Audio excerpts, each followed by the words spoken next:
ఇల్లు 25 లక్షల పేదలకు ఇచ్చి ప్రతి పేదవాళ్ళకి ఇల్లు కట్టించాడు.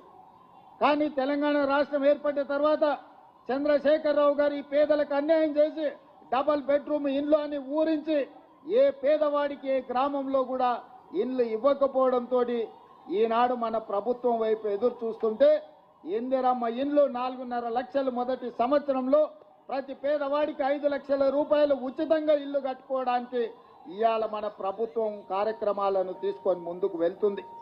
ఇదే కాదు, ఈరోజు పేదవాళ్ళని ఆదుకోవడానికి మన ప్రభుత్వం అమలు చేస్తున్న సంక్షేమ పథకాలని ప్రజల దగ్గరికి తీసుకెళ్లవలసిన బాధ్యత యూత్ కాంగ్రెస్ మీదనే ఉన్నది.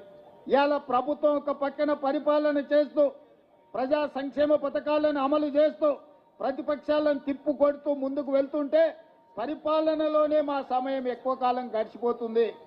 ఈరోజు ప్రభుత్వం అమలు చేస్తున్న సంక్షేమ పథకాలను ప్రజలకు వివరించవలసిన బాధ్యత ఈ వేదిక మీద ఉన్న యువజన మిత్రుల మీదనే ఉన్నది. నాకు సంపూర్ణమైన విశ్వాసం ఉన్నది.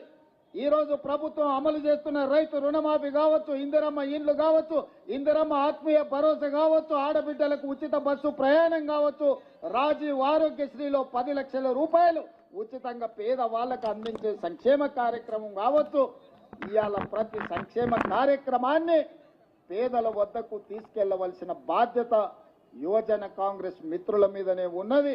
ఈ రోజు ఇక్కడికి వచ్చిన వేలాది మంది రేపు భవిష్యత్తులో తండాలలో గూడాలలో వెళ్ళాలి. రేపటి జరగబోయే స్థానిక సంస్థల ఎన్నికల్లో కష్టపడ్డ ప్రతి యువజన కాంగ్రెస్ మిత్రుడికి టికెట్లు ఇప్పించే విధంగా కాంగ్రెస్ పార్టీ అధ్యక్షుడితో నేను మాట్లాడతాను. ఆనాడు నేను అధ్యక్షుడిగా ఉన్నప్పుడు చెప్పిన ఫ్రంటల్ ఆర్గనైజేషన్స్ కానీ అనుబంధ విభాగాల అధ్యక్షులు తీసుకోమంటే చాలా మంది అదేదో చిన్న చూపు చూసినట్టు మాకెందుకు ఈ పదవి అన్నట్టు కొంతమంది పక్కన పెట్టింది. నేను చెప్పిన ఈ రోజు అనుబంధ విభాగాలు ఫ్రంటల్ ఆర్గనైజేషన్లు బాధ్యత తీసుకున్న వాళ్ళకి ప్రభుత్వంలో ప్రథమ స్థానం ఉంటుంది అని.